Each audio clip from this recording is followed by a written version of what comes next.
भौतिक पूर्वाधार निर्माणको सँगसँगै त्यस्ता रोजगारमूलक कार्यक्रम नल्याउने हो भने हामीले साँच्चै युवाहरूलाई गाउँमा बसाल्न पनि सकिँदैन र पूर्वाधार विकास गर्नको निम्ति पनि जनशक्तिको अत्यन्त अभाव हुने हुँदा हामीले त्यो तर्फ पनि ध्यान दिएका छौँ। अहिले कृषिको तर्फ हामीले वडा कार्यालयबाट 2 लाख 50% अनुदानमा आलुहरू वितरण गरे। अहिले भक्काभक आलु खन्ने चाहिँ यहाँले बुझ्न सक्नुहुन्छ, अत्यन्त राम्रो प्रतिफल प्राप्त भएको छ र यसले मात्रै त केही पनि हुँदैन। तर हामीले यदि यो जिटिजु कार्यक्रम लन्च गर्न पाएको भए साँच्चै युवालाई छुने कार्यक्रमहरू योजना बनाएका थियौँ। दुर्भाग्यवश त्यो अरूको फन्डमा आशा गर्न पर्दा त्यो रोकिएको छ र आउने आर्थिक वर्षको यो बजेट विनियोजनमा मैले गाउँपालिकाको सिङ्गो बढीलाई पनि मेरा धारणाहरू राख्ने र हामी सिङ्गो गाउँपालिका अब उत्पादनसँग जोडिने र यो उद्यमशीलता इन्टरप्रेन्योर नबनाउने हो भने हाम्रा विकास निर्माणहरू अल्पत्र पर्ने सम्भावना हुन्छ। त्यसका निम्ति हामी लागिरहेका छौँ र योजनाहरू दिइरहेका छौँ।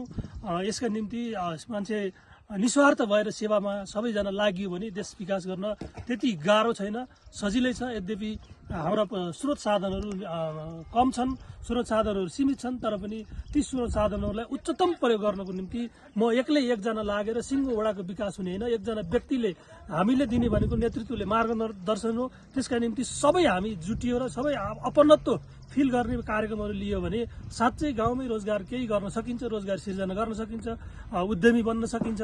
यस्ता कार्यक्रमहरू ल्याउने हाम्रो सोच छ।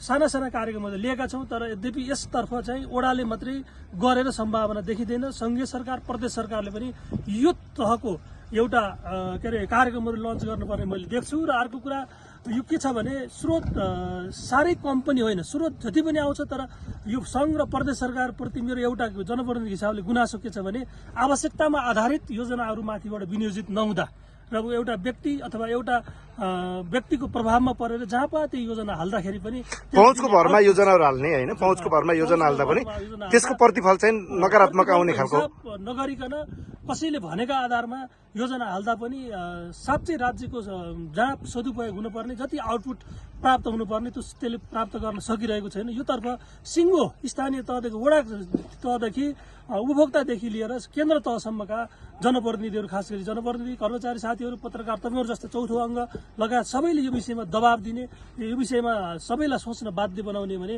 साँच्चै स्रोतको पनि त्यति अभाव मैले देख्दिनँ। तर परिचालनमा चाहिँ कठिनाई छ, जटिलता छ र त्यो खासमा त्यो वितरण प्रणाली जुन हाम्रो वितरण प्रणाली छ त्यो चाहिँ आवश्यकतामा आधारित नभएको कारणले पनि केही कठिनाइहरू छन्। तर पनि कठिनाइ छन् भनेर पछाडि हट्ने कुरा हुँदैन, यसलाई समाधान गर्दै अगाडि बढ्न सकिन्छ भन्ने मेरो विश्वास छ। र हामी सबै लाग्यो भने हाम्रै पालामा समृद्धि गर्ने हाम्रो लक्ष्य पुरा गर्ने सम्भव छ।